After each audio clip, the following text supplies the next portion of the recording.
On a eu hier la dénomination, les nouveaux noms des 5 stations de métro, des nouvelles stations de la ligne bleue du métro.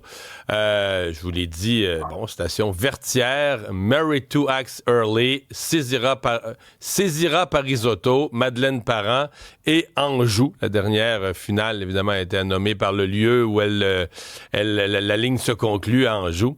Pour parler de ces choix de noms, Martin Landry, historien spécialisé sur l'histoire de Montréal, est avec nous. Bonjour. Bonjour. On comprend qu'on était parti avec des critères, là, et ça manquait de femmes, donc il fallait nommer que des femmes. On ne peut plus nommer un homme, la diversité.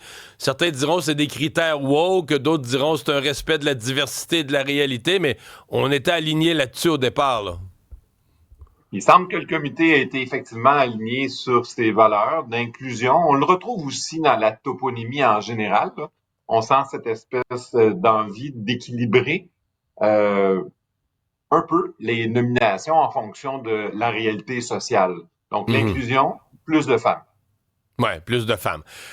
Ceci dit, est-ce que, c'est une des questions que j'entends des gens poser, c'est est-ce que c'est relié avec le territoire, avec l'est de Montréal, avec la région où on se trouve? Bon, Station Vertière, là, c'est carrément, pour la communauté haïtienne, c'est une ville, c'est une bataille, un lieu où il y a eu une bataille historique pour Haïti. Oui.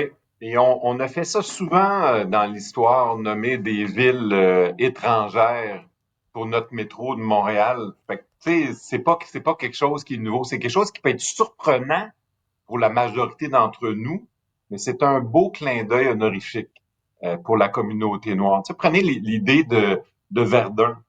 Tu sais, on a une station Verdun, on a une station Snowdon. C'est pas surprenant d'aller chercher des noms de lieux, de villes étrangères, de batailles, c'est pas, mais c'est un beau choix. C'est quand même la Pour les Haïtiens, dernière ouais. bataille. C'est la dernière bataille avant que le peuple haïtien contre l'armée napoléonienne fasse son indépendance. Premier grand gouvernement noir pays indépendant sur Terre. Tu sais, il y a quelque chose de formidable. C'est un clin d'œil historique formidable pour les Haïtiens.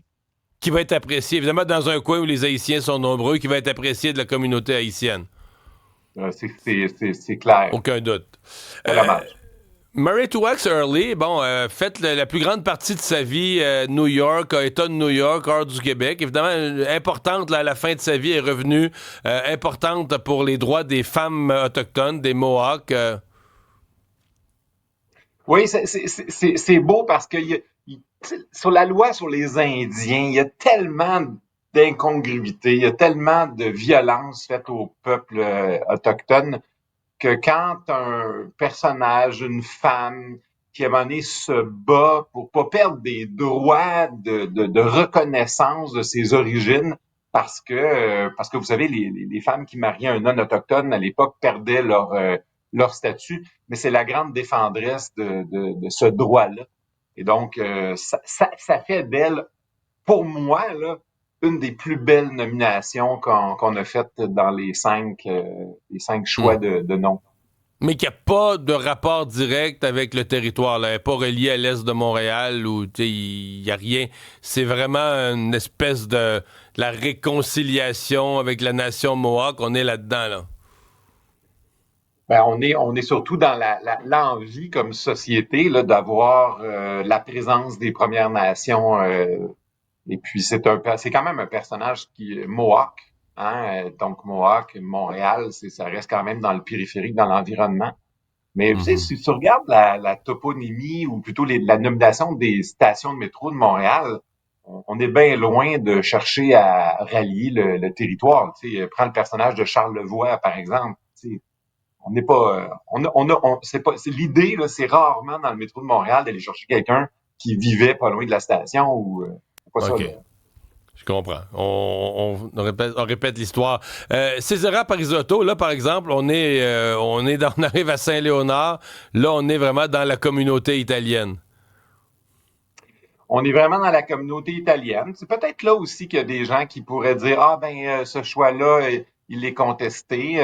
Mais je crois qu'il faut avoir j'espère qu'on a consulté les gens de la communauté italienne Moi, c'est un personnage que je ne connaissais pas, mais quand j'ai entendu le nom, je suis allé fouiller puis je me suis rendu compte, tu sais, c'est ce genre de remarquable oublié de l'histoire. Euh, Mère Ansem, c'est une femme bonne, une femme qui a fait de grandes réalisations, mais qui est restée humble toute sa vie et qui a touché la communauté, un enfant à la fois, en l'intégrant dans des petites écoles qu'elle créait. Donc, c'est un clin d'œil au développement d'un tissu social, particulièrement à Saint-Léonard.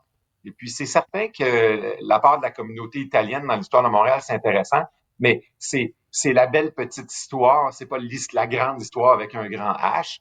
C'est aussi une opportunité de découvrir un nouveau personnage. Donc, elle, connue pour son œuvre, s'est fondée Marie Clarac, autant l'école et l'hôpital.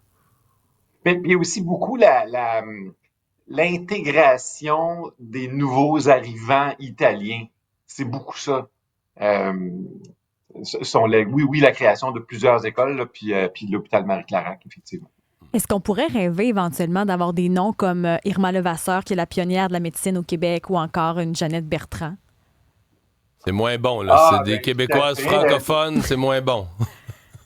Ben, il y a des beaux personnages, tu sais, Rose Ouellette, c'en est une autre.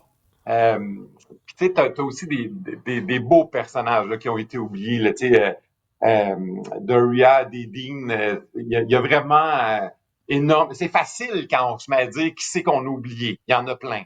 Il y en aura toujours. Mais moi, j'ai envie, je suis pas un gars qui va revisiter, qui va déboulonner des statues, mais je trouve ça quand même intéressant quand je regarde la toponymie en général, que ce soit pour des hommes, des femmes ou peu importe, je te ferai un méchant ménage, là, tu sais, de noms de plantes puis de lieux qui ont pas rapport. Tu sais, je m'excuse, mais la station de Namur, là, tu sais, à un moment donné, si on a le goût de faire de la place, il y a de l'espace. C'est quoi l'origine de Namur? C'est quoi l'origine de la station de Namur? Pourquoi ça s'appelle comme ça? Elle s'appelle comme ça, est-ce qu'on le sait? Ben, c'est une ville en Belgique. Là. Il s'agit des fois qu'il y a eu, je sais pas, mais des fois c'est un lien d'un conseiller municipal. Puis je le connais pas le lien exact. Je comprends. De la Mais des fois, Namur, mais on trouve pas la logique. Madeleine Parent, finalement, pionnière du mouvement féministe, syndicaliste. oui, puis ça c'est un très très beau choix. Puis c'est le fun aussi qu'on se dise, ben oui à l'inclusion, mais aussi une reconnaissance des gens qui ont marqué le Québec, puis des gens qui étaient d'origine québécoise. Mais Madeleine Parent, elle a marqué l'histoire ouvrière. C'est une femme, à une époque où les femmes n'avaient pas beaucoup le droit de parole, qui a parlé et qui a pas juste pris les devants de la scène pour faire des beaux discours. Elle a agi, étalé ses lignes de front. Elle a confronté.